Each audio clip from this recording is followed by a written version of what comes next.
Hello friends, चलिए देखते हैं कल 10 नवंबर को मार्केट किस तरीके से बिहेव कर सकता है।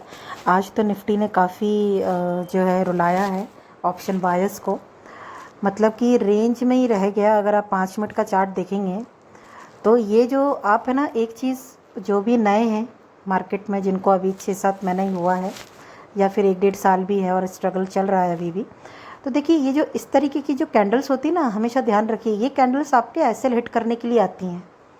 ठीक है, ऐसे कैंडल्स में कभी भी ना फंसें। इनको जज करने का, इनको प्ले करने का एक अलग तरीका होता है, वो आपको टाइम के साथ में जब आप चार्ट को ज़्यादा देखते रहेंगे तब आपको समझ में आएगा। लेकिन जब भी आपको इस टाइप की कैंडल्स मार्केट में आती हुई दिखे ना, जिनका कोई मतलब अलग तरीके के नशे चल रहे हों कि ना ऊपर ना नीचे ना कुछ, तो इनको एक्चुअली एसएल हंटिंग कैंडल्स बोलते हैं।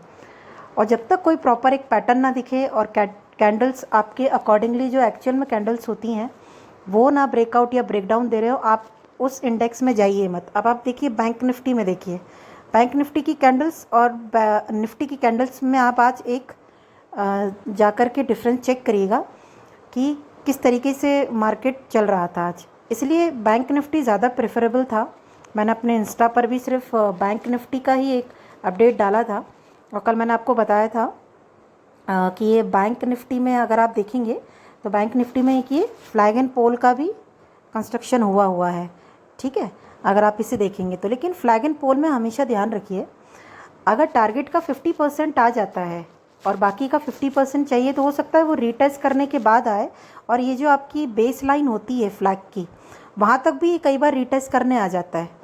ज़रूरी नहीं है कि ब्रेकआउट की लाइन पर ही आए, हो सकता है कि ये आपको कल पहले गैप डाउन दिखाए 545 के पास में, फिर यहाँ पर कंसोलिडेशन करे और फिर फर्स्ट हाफ या सेकंड हाफ में ही ब्रेकआउट भी दे दे। लेकिन कुछ भी हो सकता है, हमें एकदम ये बुलिश या एकदम बेयरिश नहीं हो जाना है। लेकिन हाँ, इसमें अभी एक पैटर्न है जो अभी भी एक्टिवेटेड है, और रिस्क जो रिस्क ले रहे हैं जो सी साइड में, उनका जो एसएल रहेगा वो 540 के आसपास का रहेगा। अगर 540 के नीचे मार्केट चला जाता है, सस्टेन होता है, तो फिर ये आपको एक एम, थोड़ा सा टेढ़ा सा एम है, लेकिन ये फिर आपको आराम से 43-280 के आसपास भी आता हुआ देखिएगा, क्योंकि मार्केट काफ़ी नैरो रेंज में है अभी। 2 दिन अगर आप देखेंगे काफ़ी नैरो रेंज चल रही, चाहे निफ्टी हो चाहे बैंक निफ्टी हो। बैंक निफ्टी ने तो फिर भी आज एक अच्छा मूव दिया है, जैसा हमने प्लान किया हुआ था कि 700 के ऊपर हमको एक अच्छा मूव मिल सकता है। तो बैंक निफ्टी में जो आपके लेवल्स रहेंगे, कल ये आपको अगर फ्लैट खुलता हुआ दिखता है, ठीक है, इसी रेंज में रहता है 700 से 650 के बीच में, अगर ये खुलता है और यहीं पर अगर ये घूमता रहता है और फिर सेकंड हाफ में अगर ये ब्रेकआउट देता है, तो फिर ये आपको एक अच्छी रैली आती हुई दिखेगी। कल एक मोमेंटम होना चाहिए मार्केट में। फ्राइडे है, क्लोजिंग भी है, लेकिन एक चीज़ और है, चूँकि हॉलीडेज़ हैं तो हो सकता है उतना अच्छा मोमेंटम ना भी आए। लेकिन अगर लोग अपनी पोजीशंस को एडजस्ट करेंगे तो एक रैली ऊपर की तरफ या फिर आपको एक नीचे की तरफ अनवाइंडिंग आती हुई भी दिख सकती है। तो आप बस लेवल्स पर प्ले करिए, और मोस्ट प्रोबेबली कल 11-12 बजे के बाद में एक अच्छा मोमेंट आना चाहिए। अगर एक कोई गैप डाउन या गैप अप हो जाता है तो उसके बाद में हम फिर रिट्रेसमेंट के बाद में वो चीज़ कहाँ फॉलो अप हो रही है वो आप ज़रूर देखिए।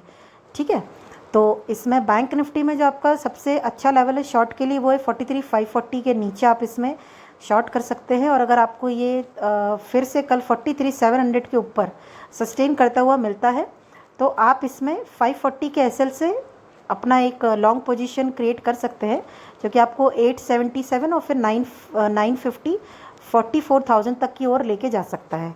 ये था बैंक निफ्टी। और नीचे के साइड में आपको पता ही है, सेफ सेल अगर आपको करना है, शॉर्ट करना है, तो 43,540 के नीचे ही आप करिएगा। निफ्टी में देख लेते हैं।